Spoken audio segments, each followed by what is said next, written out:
নমস্কার বন্ধুরা, wanderlust Bengali blog চ্যানেলের একটি ইনফরমেটিভ ভিডিওতে তোমাদের সবাইকে স্বাগত। আমরা এখন রয়েছি সম্বলপুরের ওটিডিসি পান্থনিবাসে। ওড়িশার গভর্নমেন্টের এই ওটিডিসি পান্থনিবাস রয়েছে ওড়িশার সমস্ত টুরিস্ট স্পটে। তো কোনো জায়গায় ঘুরতে গেলে তোমরা এই ঘরগুলি কিভাবে বুক করতে পারো আর এখানে কি কি ফেসিলিটিস রয়েছে সমস্তটা তোমাদের এই ভিডিওর মাধ্যমে জানিয়ে দেব। প্রথমেই দেখিয়ে দিই কিভাবে এই ঘরগুলি বুকিং তোমরা করতে পারো। এখানে কিন্তু বুকিং করার জন্য কোনো এখানে হোটেলে এসে বুকিং করার সিস্টেম নেই।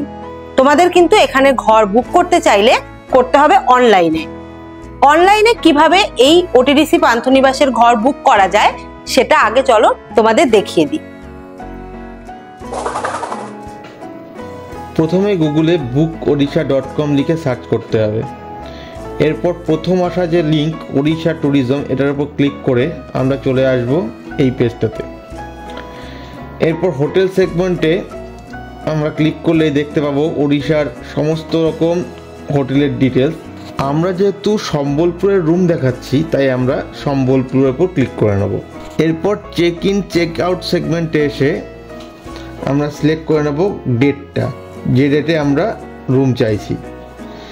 এরপর কতজন পার্সন আমরা রুম চাইছি, কতজন পার্সনের জন্য সেটা সিলেক্ট করে নিয়ে আমরা ওকে করে দেবো। আমরা এখানে দুজন নিয়ে দেখাচ্ছি, দুজন গেস্টের।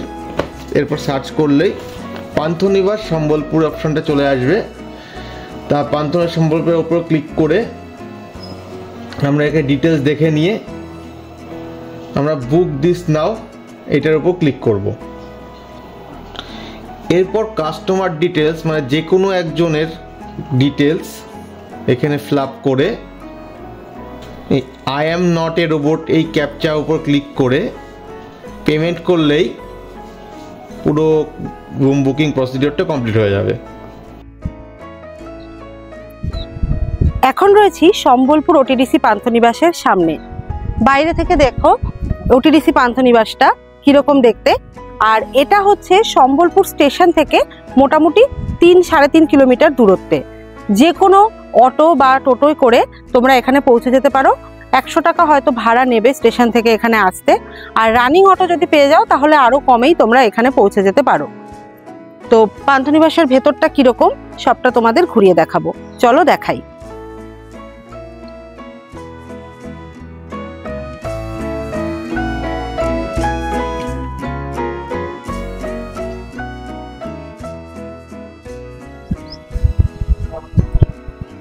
এখন আমরা রয়েছি পুরো আমাদের রুমের কাছেই।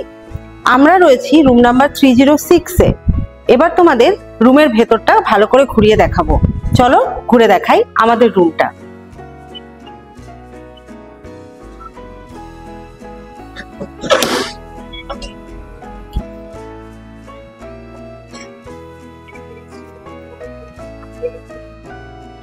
রুমের ভেতরে ঢুকে পড়েছি। দেখো রুমটা বেশ বড়সড় রুম একটা। আমাদের double bed AC room book করা ছিল। এই যে বিছানা, ডবল বেড। এখানে চাইলে অবশ্যই বাবা মা বাচ্চা নিয়ে থাকতেই পারবে, কোনো অসুবিধা হবে না। চাইলে 4 জনও শোয়া যায়। এবার সেটা এক্সট্রা পার্সন থাকতে গেলে আলাদা করে কিছু এক্সট্রা পে করতে হবে। আর এইখানে রয়েছে এসি, তো উইন্ডো এসি রয়েছে এখানকার সবকটি ঘরে। ফ্যানের ব্যবস্থা রয়েছে, লাইট তো রয়েইছে। এখানে দেখো দুটো চেয়ার রয়েছে, টেবিল রয়েছে। এছাড়াও রয়েছে এখানে একটা ড্রেসিং টেবিল যার সাথে বড় আয়না রয়েছে। এখানে তোমরা রেডি হতে পারবে ভালোভাবে। এই পাশটায় রয়েছে একটা টেবিল মতো, এখানে তোমরা দরকারি জিনিসপত্র রাখতে পারো। এর সাথে রয়েছে ইলেকট্রিক কেটল আর একটা জলের জাগ আছে, কাপ আছে দুটো, আর আছে জলের গ্লাস, ট্রে আছে। এছাড়া রয়েছে এন্টারটেনমেন্টের জন্য টিভির ব্যবস্থা। তো রাত্রেবেলায় যখন তোমাদের বাইরে সাইট সিইং করার কিছু থাকবে না তখন তোমরা টিভি দেখেও সময় কাটাতে পারো। আর যে জিনিসটা রয়েছে যেটা সব হোটেলেই থাকে মোটামুটি, একটা সুন্দর বড়সড় ওয়ার্ডরোব। এখানে তোমরা জিনিসপত্র রেখে তোমাদের জিনিস গুছিয়ে রাখতে পারবে ঘরের মধ্যে। এখানকার আর একটা যেটা সুবিধা রয়েছে, তোমরা ঘরে বসেই চাইলে খাবার অর্ডার করতে পারো। এখানে মেনু কার্ড দেওয়া রয়েছে আর তার সাথে অবশ্যই রুম সার্ভিসের জন্য ফোনের সিস্টেম রয়েছে। তোমরা ঘরে বসে খাবার অর্ডার করলে খাবার এখানেই পৌঁছে যাবে। এখন আমরা রয়েছি পান্থনিবাসের ডাইনিং রুমে। এই জায়গাটাতে এসে কিন্তু তোমাদের ব্রেকফাস্টটা করতে হবে, আর ব্রেকফাস্ট রয়েছে প্রত্যেক রকমের ঘর বুকিং এর সাথেই কমপ্লিমেন্টারি। তো তোমরা আর কোনো খাবার যদি অর্ডার নাও করো, ব্রেকফাস্টটা যেহেতু কমপ্লিমেন্টারি রয়েছে তাহলে তোমরা এটা নিশ্চয়ই অ্যাভেল করতে পারবে। আর এখানে অপশন হিসাবে থাকছে পুরি সবজি, আর বোধহয় ব্রেড টোস্ট আর উপমা। ইডলিও অপশনে আছে, কিন্তু সবসময় সেটা অ্যাভেলেবেল থাকে না। তো আমাদের ব্রেকফাস্ট দিয়ে দিয়েছে, আমরা এবার ব্রেকফাস্টটাও করে নেব। ব্রেকফাস্ট করে আমরা কিন্তু যেখানে ঘুরতে যাওয়ার সেখানে ঘুরতে যেতে পারবো। তো তোমরাও রুমে থাকা অবস্থায় অবশ্যই ব্রেকফাস্টটা করে নিয়েই বাইরে বেরিও, কারণ বাইরে বেরিয়ে রাস্তায় সব জায়গায় খাবার দাবার নাও পেতে পারো। তো আমরা এবার ব্রেকফাস্টটা করে নিই।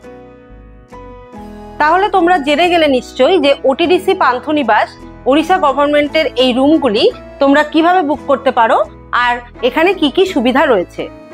আমার মনে হয় ওড়িশায় বেড়াতে আসলে এই ঘরগুলি বুক করা ভালো, কারণ এগুলি যেহেতু গভর্নমেন্ট প্রোভাইডেড, সেই কারণে অনেকটাই সুযোগ সুবিধা বেশি পাওয়া যায়। আর মেনটেন্যান্স বেশ ভালো লেগেছে আমাদের, যে কারণে আমরা তো চেষ্টা করব এবার থেকে ওটিডিসি পান্থনিবাস বুক করার, যদি আমরা ওড়িশাতে ঘুরতে আসি। ওড়িশার বেশ কিছু ট্যুরিস্ট স্পটে এই ওটিডিসি পান্থনিবাস রয়েছে, যেগুলোর লিস্ট দেখো এখানে লেখা রয়েছে, যেমন বালাসোর, চাঁদিপুর, পঞ্চলিঙ্গেশ্বর, এরকম ওড়িশার যেসব বিখ্যাত জায়গা রয়েছে ট্যুরিস্ট স্পট, সেগুলো কিন্তু সব এখানে দেওয়া রয়েছে, আর তাদের একটা করে কন্ট্যাক্ট নাম্বারও দেওয়া রয়েছে। তবে হোটেল বুকিং করতে হলে তোমাদের কিন্তু যেভাবে আমরা অনলাইনে প্রসেস বলে দিয়েছি সেইভাবেই বুকিং করতে হবে। তবে তোমরা চাইলে এখানে একবার ফোন করে জেনে নিতে পারো যে রুম অ্যাভেলেবেল আছে কিনা বা ইত্যাদি কোনো কোয়ারি থাকলে। তো আজকের ভিডিও এই পর্যন্তই। কেমন লাগলো ইনফরমেটিভ ভিডিওটি অবশ্যই কমেন্ট করে জানিও। আর এরকম আরো অনেক ভিডিও যদি তোমরা দেখতে চাও তাহলে আমাদের channel wanderlust Bengali blog subscribe করে রেখো। খুব শিগগিরই দেখা হবে নতুন কোনো ভিডিওতে।